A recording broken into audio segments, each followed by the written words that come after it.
Hello guys, welcome back to my channel. This video is going to be about APS interview. Now, मैंने एक video बनाया था इससे पहले जहाँ पे मैं how to apply for APS मैंने आपको बताया था. अगर आपने वो वीडियो नहीं देखा है please go and check it out. यहाँ पे या फिर यहाँ पे किसी भी आई बटन पे मैं डाल दूँगी. उस वीडियो में मैंने आपको ये बोला था कि मैं इंटरव्यू के लिए भी एक वीडियो डालूंगी. अगर आप मेरे चैनल पे नए हो and this is the first video that you are watching. Hi, my name is Reshma. I am 26 years old and for the past 2 years I've been working in APS. Now, मैंने 2 साल पहले interview दिया था. The things that helped me, और I would say कि जो चीज़ें मैंने मतलब हर इंटरव्यू में मैंने किया है. APS was not the first interview that I gave. इससे पहले भी मैं एक प्राइवेट स्कूल में पढ़ाती थी and after that also I sat for 2 more interviews जहाँ से मुझे कॉल आए थे. सो these are the things that you need to keep in mind when you go for your interview, not just APS but any other school. So first and foremost is your dress. For girls, I would suggest sari पहन के जाइए. It looks very formal and panel को लगता है कि आपने कुछ effort डाले हैं, कुछ नहीं बहुत एफर्ट डाला है. So it really brings up your personality. And wear shoes, not heels but normal pump shoes, क्योंकि हील से ना वो ठक ठक वाली आवाज आती है which is not professional at all. So wear normal shoes जिसमें आपके टोज नहीं दिखने चाहिए, because जिन शूज में आपके टोज दिखते हैं मुझे ऐसा लगता है कि दो shoes don't look very formal. तो ऐसे शूज पहनिए जिसमें आपके टोज नहीं दिख रहे हो. सेकेंडली फॉर गाइज, आपको फॉर्मल सूट पहनना चाहिए. प्लीज डोंट वेयर शर्ट, मतलब नॉर्मल टी शर्ट और जीन्स पे मत जाइए. It's APS interview. They are known for their discipline, for their obedience and everything. तो they also look for candidates who follow that path. Please make sure you're groomed very properly, not just guys but also girls. आपके बाल अच्छे से कंघी करे होने चाहिए. I mean, like, your hair needs to be combed very properly. And if you are a guy who has beard, please make sure आप trim करके जा रहे हो. I'm not asking you to clean shave. मुझे पता है कि कुछ लोगों को प्रॉब्लम होती है उससे, but make sure कि आप अच्छे से properly trim करके जाए, moisturize करके जाए अपना face. Even for girls, don't apply a lot of makeup. अच्छा नहीं लगता है. Make sure the makeup is very minimal. बहुत professional दिखना चाहिए, right? And for guys, as I was saying, please t-shirt और jeans पहन के मत जाइए. Does not look formal. Please wear suit and shoes. And for girls also, अगर आपको साड़ी में कंफर्टेबल नहीं है, which should be the last option, please salwar suit जो आप पहन रहे हैं फॉर्मल होना चाहिए. मेक श्योर वो सिल्क का, मतलब ऐसा सलवार हो जो आपको देख के लगे कि हाँ ये it's not party wear but it's formal wear. Cotton का मत पहन के जाइएगा, doesn't look very formal. So that's that. Now body language की बात आती है. Second point, when you enter the room तो आप लगना चाहिए उनको कि हाँ कोई आया है. डोंट स्लाउच या फिर just throw your body like that. Make sure you're standing straight. Ask them for their permission when you enter the room. अंदर घुस के सीधा चेयर पे मत बैठिए. Let them tell you कि sit down. Otherwise ask, if they're not telling you to sit down, ask if you can sit or not. And 2-3 minute की बात होती है यार. I don't think so in that moment you need to sit. If they ask you to sit, only then sit. Next, when you're sitting on the chair, make sure you're sitting very properly. आप straight बैठे हो, ठीक है. You're not slouching or you're not letting your body loose.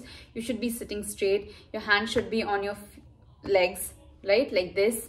And because this plays a very major role here कि आपके toes नहीं दिखने चाहिए, because it does not look formal at all. तो make sure you're wearing shoes that in which your toes are covered, right. वो तो बात हो गई बात. नाउ जब आपको वो डेमो देने के लिए बोलेंगे, you have to stand up straight, right. As a teacher आप जब क्लास में जाओगे, यू कांट स्लाउच और you can't let your body loose. तो बच्चों को आपके पढ़ाने पे इंटरेस्ट नहीं आएगा. How will you teach when you are inside the classroom? They need to see that. So you need to have a body posture, very straight body posture. Correct. I don't know what's the word for it, but basically slouch नहीं करना है और body को loose नहीं छोड़ना है. I don't know if that's making any sense, but you know what I mean, right? Next आते हैं communication skills, which is very important because you are the teacher. You need to have good communication skills because that's the job of a teacher, to communicate with the children. How are you going to give the knowledge to the children or pass down the knowledge to the child? It's by communicating, right? अगर आप English में comfortable नहीं है, हिंदी में दीजिए. It does not matter. आप बोल दीजिए पहले कि I am not very comfortable in English. So ask them if you can give the interview in Hindi. I'm pretty sure they will agree to it. You know क्या होता है, लोग कोशिश करते हैं, अगर they are not fluent in English, वो कोशिश करते हैं वो इंग्लिश में दे, फिर वो उनकी इंग्लिश अच्छी नहीं निकलती है एंड दे गेट नर्वस, जिससे कि इंटरव्यू खराब होता है. उससे अच्छा है अगर आप किसी भी चीज में कॉन्फिडेंट हो ही नहीं, आप पूछ लो कि क्या मैं हिंदी में दे सकती हूँ या दे सकता हूँ, and I am pretty sure they will not से नो. ठीक है, दे विल नॉट से नो. तो आप पूछ के उसके बाद आप हिंदी में दे सकते हैं. आपको डेमोज भी प्रिपेयर करने हैं. Make sure you prepare at least 4 to 5 demos. PRT के लिए हर सब्जेक्ट से डेमो प्रिपेयर कीजिए. टीजीटी एंड पीजीटी के लिए अपने हिसाब से, अपने सब्जेक्ट के लिए, मतलब जो भी सब्जेक्ट के लिए आपने अप्लाई किया हो उससे 4 या 5 टॉपिक्स आप डिसाइड कर लीजिए and you know demo prepare कीजिए. एंड कीपिंग दैट असाइड, वो भी आपको डेमो के लिए टॉपिक देंगे. So you have to be very quick, you know, because you are a teacher. I know, मतलब the demo topic that they give, जो आप पढ़ाएंगे, it does not have to be very elaborate. 2-3 minute में आप पढ़ा के बता दो. They just want to see your presence of mind. ठीक है, they don't want to, because of course when you are teaching something, you need time to plan and execute that. तो अगर आपने प्लान ही नहीं किया हो तो आप कैसे करोगे? So they understand that.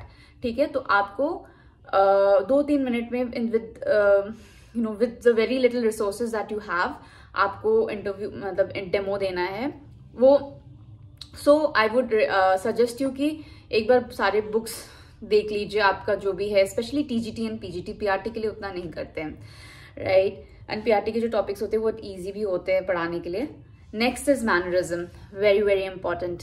When you know enter the room, ask them for the permission.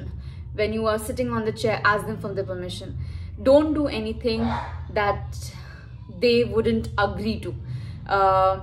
जब आपने डेमो दे दिया हो, you are about to leave the room, thank them that they gave you this opportunity. Board रब कीजिए, because APS में बहुत देखते हैं mannerisms, and you know APS is known, it is the epitome of discipline and obedience and everything that you can think of, right? Because ये army का school है तो obviously so you need to have good manners. We are teachers, right? That's what we are taught, that's what we teach to our children, so I don't think so we are going to have a problem in that.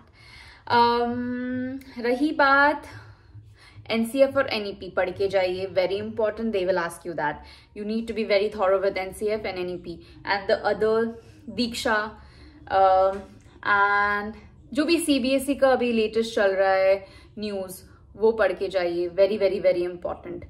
They will ask you those questions. जैसे मुझे NCF से question पूछा था, मुझे NEP से question पूछा था.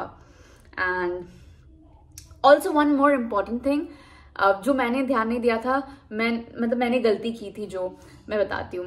तो उन्होंने मुझे डेमो देने के लिए बोला था and I am a PRT teacher. मुझे पता नहीं थी ये बात, राइट? तो मैंने बस ऐसे मतलब अजीब ही हैंडराइटिंग में लिख के मतलब उनको मैं समझा रही थी. Also I was nervous little bit, तो मैंने थोड़े गंदे हैंडराइटिंग में लिखा था. तो प्रिंसिपल सर ने मुझे ऐसा बोला था, मुझे अभी भी याद है, कि you are a PRT teacher, आप बच्चों को पढ़ाने वाली हो तो आपका हैंडराइटिंग ऐसा नहीं चलेगा. Which is still you know it has been ingrained in my brain now. And हमेशा सोचती हूँ, this is very important that if you are a PRT teacher, if not just a PRT teacher, you are a teacher, when you are writing on the board, your handwriting needs to be legible, right? Something that is readable. तो they don't need एकदम best hand writing, but अच्छे से लिखेगा, जो मैंने नहीं किया था. प्रिंसिपल सर ने मुझे फिर you know he gave me a constructive feedback. So बस यही पॉइंट्स है.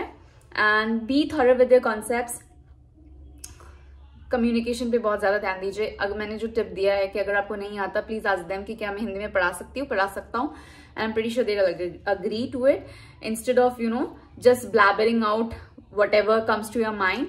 एंड कम बोलिए, जितना पूछा जाता है बस उतना बोलिए। जब हम नर्वस होते हैं ना, हम ब्ला ब्ला ब्ला ब्ला करके बोलते रहते हैं, विच इज वेरी रॉन्ग। जब हम बोलते जाते हैं ना, एक बार हम चालू करते थे फिर रुकते नहीं है, that's when we mess up. तो कम बोलिए, थोड़ा बोलिए, सोच समझ के बोलिए। अगर आपको कोई क्वेश्चन पूछा जा रहा है, सीधा आपको आंसर नहीं करना है। जस्ट अगर आपको कुछ समझ में नहीं आ रहा है, tell them can I take 2 minutes. जब हम इंटरव्यू के लिए बैठते हैं ना, तो majority of the people sitting in the panel they want us to succeed.